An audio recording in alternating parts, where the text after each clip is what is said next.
ಕರುಣಾಳು ಬಾಬೆಳಕೆ. ವಿಷಯ ತಜ್ಞರು ಡಾಕ್ಟರ್ ಗುರುರಾಜು ಕರ್ಜಿಗೆ. ಕರುಣಾಳು ಬಾಬೆಳಕೆ.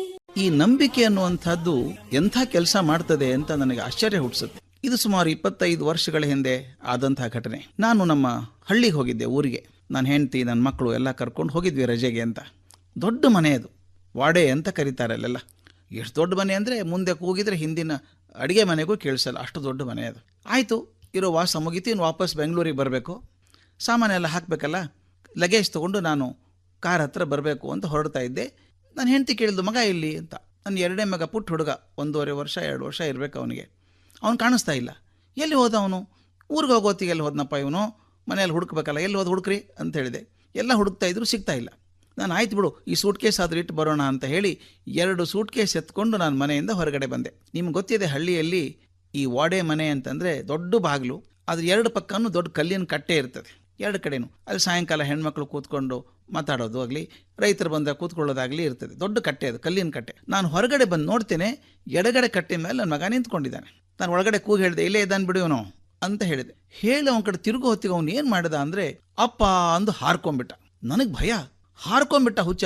ನಾನು ಹಿಡ್ಕೊಳ್ಳದೆ ಹೋದರೆ ಅವ್ನ ಮುಖ ಹೋಗಿ ಎದುರಿಗಿನ ಕಟ್ಟೆಗೆ ಹೊಡೆದ್ರೆ ಏನಾಗಿರ್ಬೇಕು ಮುಖಕ್ಕೆ. ತಕ್ಷಣ 2 ಕೈಯನ್ನು ಸೂಟ್ ಕೇಸ್ ಬೆಳೆಸ್ಬಿಟ್ಟು ಕಪ್ ಅಂತ ಹಿಡ್ಕೊಂಡು ಅಪ್ಕೊಂಡ್ಬಿಟ್ಟೆ.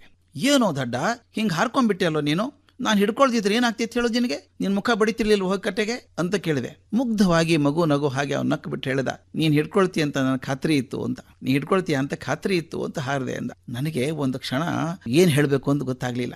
ಆ ಹುಡುಗನಿಗೆ ಅದೆಷ್ಟು ನಂಬಿಕೆ ಇದೆ ನೋಡಿ, ನಾನು ಹಿಡ್ಕೋತೀನಿ ಅಂತ. ಅವ್ನು ಚಿಂತೆನೆ ಮಾಡಲಿಲ್ಲ. ಹಾರ್ಕೊಳ್ಳೋದು ಅವನ ಕೆಲಸ, ಹಿಡ್ಕೊಳ್ಳೋದು ನನ್ನ ಕೆಲಸ. ಅಪ್ಪ ಹಿಡ್ಕೊಳ್ತಾರೆ ಅಂತ ನಂಬಿಕೆಯಲ್ಲಿ ಮಗು ಹಾರ್ಕೊಂಡ್ಬಿಡ್ತಲ್ಲ, ನನಗೆ ಬೇರೆ ಹಾದಿ ಇಲ್ಲ, ಹಿಡ್ಕೊಳ್ಳೇಬೇಕು ಅವನ್ನ. ಈ ಘಟನೆ ನನ್ನ ಮೇಲೆ ಎಷ್ಟು ಪರಿಣಾಮ ಬೀರ್ತು ಸ್ವಲ್ಪ ದಿವಸದ ಮೇಲೆ ಅಂದರೆ, ನಾವು ನಂಬಿಕೆಗಳನ್ನ ಗಟ್ಟಿಯಾಗಿ ಇಟ್ಕೊಂಡ ಕೆಲಸ ಆಗ್ತದೆ ಅಂತ. ದೇವರಿದ್ದಾನೆ ಅಂತ ನಂಬ್ಕೋಬೇಕು. ದೇವರಿದ್ದಾನೆ ಅಂತ ಆ ಮಗು ಯಾವ ನಂಬಿಕೆಯಲ್ಲಿ ಅಪ್ಪ ಹಿಡ್ಕೊಳ್ತಾರೆ ಅಂತ ನಂಬಿಕೆಯಲ್ಲಿ ಹಾರ್ಕೊಂತೋ, ಅದೇ ನಂಬಿಕೆಯಲ್ಲಿ ಭಗವಂತ ನಮ್ಮನ್ನು ಕಾಪಾಡ್ತಾನೆ ಅಂತ ನಂಬಿಕೆಯಲ್ಲಿ ನಾವು ಹಾರ್ಕೊಂಡ್ರೆ ಅದು ಭಗವಂತನ ಜವಾಬ್ದಾರಿ. ಹಿಡ್ಕೊಳ್ತಾನೆ, ನನ್ನ ನಂಬಿಕೆ ಇದೆ ಅದು. ಆದ್ರೆ ನಾವು ನಂಬಿಕೆ ಇಲ್ದ ಜನ, ದೇವರಿದ್ದಾನೋ ಇಲ್ವೋ, ಹಿಡ್ಕೊಳ್ತಾನೋ ಇಲ್ವೋ, ಅವನೇನು ಬ್ಯುಸಿ ಆಗಿದ್ದಾನೋ, ಮರ್ತು ಬಿಟ್ರೆ ಏನ್ ಗತಿ ಅಂತ ಹಾರ್ಕೊಂಡ್ರೆ ಯಾರು ಹಿಡ್ಕೊಳ್ಳಲ್ಲ ನಿಮ್ಮನ್ನ. ಅತ್ಯಂತ ಖಚಿತವಾದ ನಂಬಿಕೆಯಲ್ಲಿ ಯಾವ ಕೆಲಸ ಮಾಡಿದ್ರೂ ಕೂಡ ಅದನ್ನ ಆಗ್ತದೆ ಅಂತ 2 ದೃಷ್ಟಿಯಲ್ಲಿ ನೋಡುವಂತಹದ್ದು. ಒಂದು ವೈಜ್ಞಾನಿಕವಾಗಿ ನೋಡುವುದಾದ್ರೆ, ಖಚಿತವಾದ ನಂಬಿಕೆ ನಿಮ್ಮ ಮನಸ್ಸಲ್ಲಿ ಬಂದಾಗ ಅಪೂರ್ವವಾದಂತಹ ಆತ್ಮವಿಶ್ವಾಸವನ್ನ ಹುಟ್ಟಿಸುತ್ತೆ. ಆಗ ಯಾವ ಕೆಲಸವೂ ಅಸಾಧ್ಯ ಆಗೋದಿಲ್ಲ.